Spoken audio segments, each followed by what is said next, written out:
Assalamualaikum warahmatullahi wabarakatuh. Kenalkan, nama saya Regina Lintang Amelia dengan NIM 2040-295. Di sini saya akan menjelaskan materi dari kelompok 8 dari mata kuliah Hukum Perikatan Islam, dan judulnya adalah bentuk-bentuk perikatan Islam dalam kegiatan usaha. Baik, langsung saja saya akan menyampaikan materi. Di sini saya membagi bentuk-bentuk perikatan Islam dalam kegiatan usaha. Saya bagi menjadi 3, yaitu yang pertama pertukaran, kemudian yang kedua kerjasama dalam kegiatan usaha atau syirkah, kemudian yang ketiga pemberian kepercayaan dalam kegiatan usaha. Di sini pertukaran saya bagi menjadi 2, yaitu yang pertama pertukaran terhadap barang yang sejenis, kemudian yang kedua pertukaran terhadap barang yang tidak sejenis. Pertukaran barang yang sejenis saya bagi pula menjadi 2, yaitu yang pertama pertukaran uang dengan uang atau short. Short adalah perjanjian jual beli satu valuta dengan valuta lainnya. Transaksi jual beli mata uang asing atau valuta asing dapat dilakukan baik dengan sesama mata uang yang sejenis, misalnya rupiah dengan rupiah, maupun yang tidak sejenis, misalnya rupiah dengan dolar ataupun sebaliknya.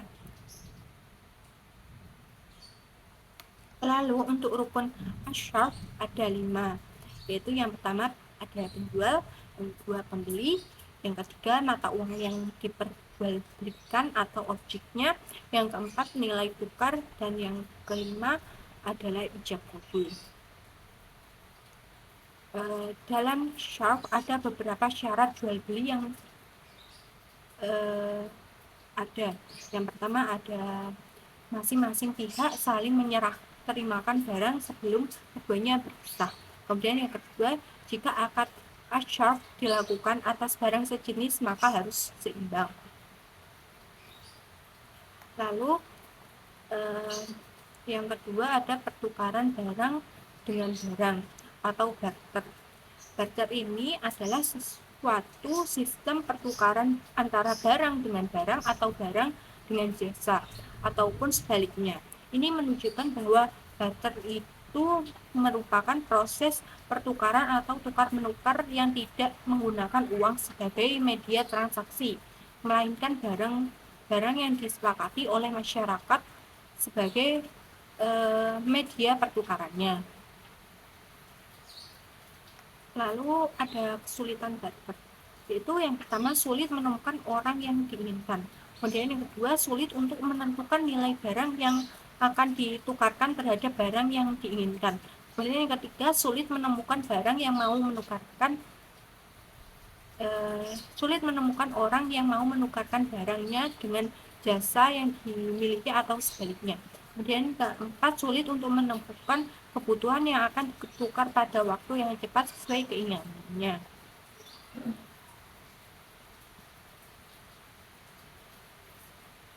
Lalu yang kedua, dari jenis-jenis pertukaran tadi ada pertukaran barang yang tidak sejenis, terbagi menjadi 2, yaitu yang pertama pertukaran uang dengan barang, misalnya jual beli. Jual beli dibagi lagi menjadi 3, yaitu yang pertama ada jual beli pada umumnya. Jual beli dalam istilah fikih disebut dengan al-bai, yang berarti menjual, mengganti, dan menukar sesuatu dengan sesuatu lainnya. Adapun rukun jual beli menurut jumhur ulama ada 4, yaitu yang pertama penjual, yang kedua pembeli, yang ketiga ijab kabul, dan yang keempat adalah benda atau barang. Lalu ada syarat jual beli, syarat penjual dan pembeli. Yang pertama ada syarat pelaku hendaknya memajlis, kemudian yang kedua jual beli tersebut atas kehendak dirinya sendiri, kemudian yang ketiga adalah balik. Lalu ada syarat barang yang diperjualbelikan. Syarat-syarat barang yang diperjualbelikan ada 4, yaitu yang pertama suci, bermanfaat, dapat diserahkan, kemudian barang tersebut milik sendiri, dan yang terakhir jelas dan diketahui oleh kedua orang yang melakukan akad.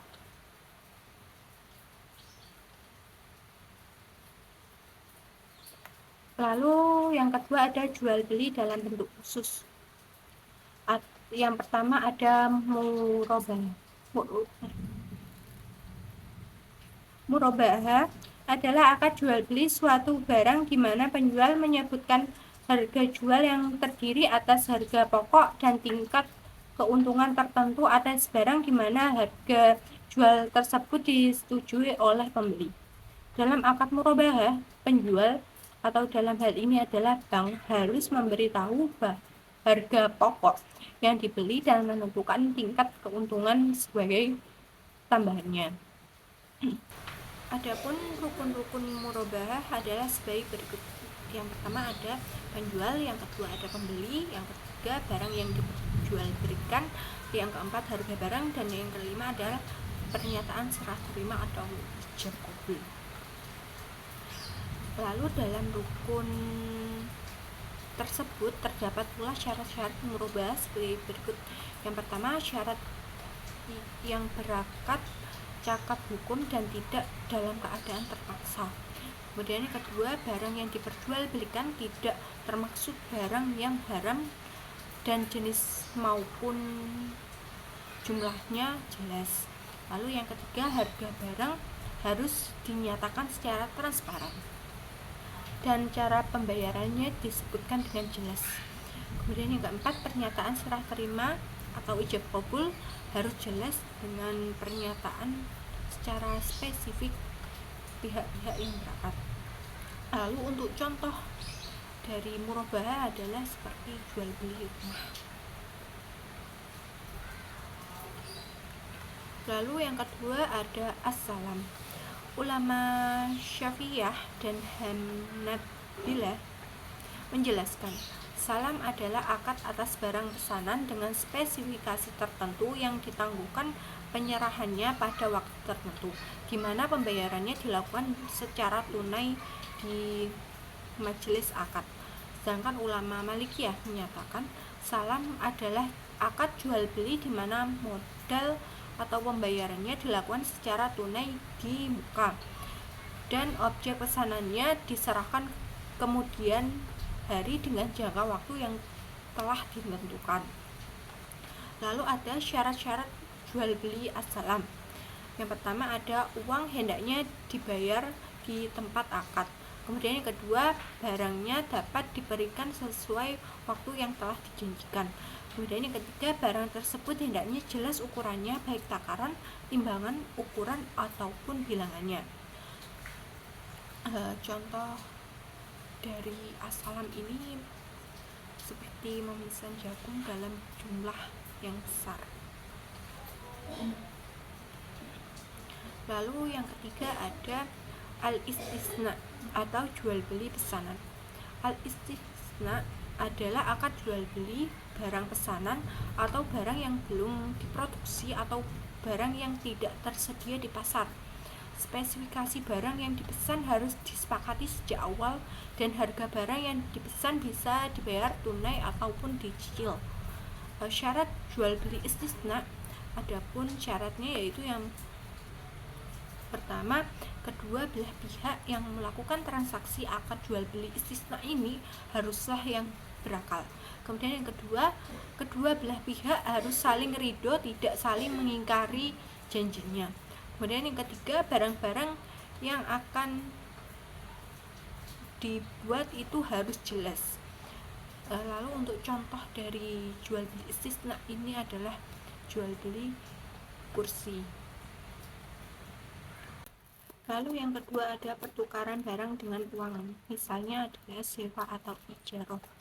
Ijarah merupakan suatu wujud transaksi yang terdiri dari dua belah pihak, antara penyewa sebagai orang yang memberikan barang yang dapat dimanfaatkan kepada penyewa untuk diambil manfaatnya, dengan penggantian atau tukaran yang telah ditentukan oleh syarat tanpa diakhiri dengan kepemilikan. Menurut jumhur ulama, ada beberapa syarat yang harus dipenuhi berkaitan dengan manfaat atau objek akad ijarah, yaitu yang pertama ada manfaat yang akan dijadikan objek ijarah harus diketahui dengan pasti. Kemudian yang kedua, manfaat yang dimaksud bersifat mubah. Contoh dari ijarah ini adalah seperti sewa kos-kosan. Lalu yang kedua ini ada kerjasama dalam kegiatan usaha atau syirkah. Syirkah atau musyarakah adalah akad kerjasama antara dua pihak atau lebih untuk suatu usaha tertentu di mana masing-masing pihak memberikan kontribusi dana atau kompetensi dengan kesepakatan bahwa keuntungan dan risiko akan ditanggung bersama sesuai kesepakatan awal. Lalu ada syarat-syarat umum yang harus ada dalam kegiatan syirkah ini. Yang pertama, masing-masing pihak yang mengadakan perjanjian berkecakapan untuk menjadi wakil dan mewakilkan. Yang kedua, ada objek akad adalah hal-hal yang dapat diwakilkan agar kemungkinan tiap-tiap anggota syirkah melakukan tindakan-tindakan hukum. Kemudian yang ketiga, keuntungan masing-masing merupakan bagian dan keseluruhan keuntungan yang ditentukan kadar presentasinya seperti separuh, seperdua, dan sebagainya. Lalu yang ketiga ada pemberian kepercayaan dalam kegiatan usaha. Di sini saya membagi tiga. Yang pertama ada wadiah, yang kedua ada rahan, yang ketiga ini ada wakalah. Lalu untuk yang pertama wadiah itu wadiah diambil dari lafaz buat al-syai atau menitipkan sesuatu dengan makna meninggalkannya. Secara bahasa, wadiah berarti sesuatu yang diletakkan pada selain pemiliknya agar dipelihara atau dijaga. Contoh dari wadiah ini misalnya Andi sedang berkumpul dengan teman-temannya di sebuah kafe. Ketika tiba giliran Andi untuk pergi ke kamar mandi, ia tidak ingin membawa tasnya karena takut terjatuh atau terkena air ataupun dicuri bahkan. Oleh karena itu Andi meminta kepada temannya yaitu si Budi untuk menitipkan sementara waktu tasnya ke Budi itu. Lalu Andi memberikan tasnya itu ke Budi dengan kepercayaan dan menjelaskan bahwa ia akan segera kembali untuk mengambilnya setelah selesai dari kamar mandi. Budi pun menerima tas Andi dan setuju untuk menjaganya dengan aman selama Andi pergi ke kamar mandi. Seperti itu. Lalu dua ini adalah rahn atau gede. Artinya menyandra sejumlah harta yang diserahkan sebagai jaminan secara hak tetapi dapat diambil kembali dengan sebuah tebusan. Rukun rahn atau gade ini ada 5. Yang pertama orang yang menggadaikan, kemudian yang kedua yang menerima gadai, yang ketiga barang yang digadaikan, yang keempat adalah hutang, dan yang kelima adalah ijab dan kabul. Lalu untuk contoh dari gadai ini seperti kasus menggadaikan sertifikat tanah ke bank untuk mendapatkan sebuah pinjaman modal usaha. Lalu yang ketiga ada wakalah. Menurut istilah syarak, wakalah artinya adalah seseorang yang menyerahkan atau mewakilkan sesuatu urusan kepada orang lain pada apa yang boleh diwakilkan menurut syariat, supaya orang yang diwakilkan itu bisa melakukan sesuatu yang diberikan kepadanya selagi orang yang mewakilkan sesuatu tersebut masih hidup. Lalu ada rukun dan syarat wakalah. Yang pertama ada mewakil, yaitu orang yang memberikan wewenang. Kemudian yang kedua ada wakil, yaitu orang yang menerima wewenang. Yang ketiga mewakil fi'ih, yaitu sesuatu yang diwakilkan. Kemudian yang terakhir ini adalah ijab kabul. Sekian, terima kasih. cukup segitu materi yang bisa saya sampaikan. Kurang lebihnya saya mohon maaf. Wassalamualaikum warahmatullahi wabarakatuh.